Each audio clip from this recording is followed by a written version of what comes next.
না, আমরা এখন মেঘনায় চলে এসেছি। দেখুন, গ্রামের এই প্রাকৃতিক পরিবেশগুলাই তো অনেক সুন্দর। এখন আমরা ব্রিজের উপরে উঠবো।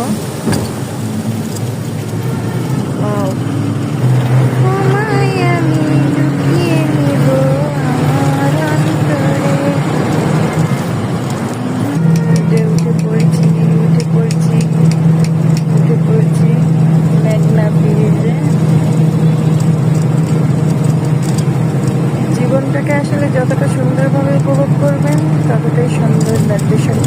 সব কিছু কত সুন্দর, তাই না? এই লঞ্চ ঘাটে আমি আসলে ওই পাশ দিয়ে গিয়েছিলাম একবার, মেঘনা লঞ্চ ঘাটে। দেখুন, ওয়াও! তার উপরে আকাশটা দেখুন, অনেক সুন্দর। মেঘলা মেঘলা ভাব।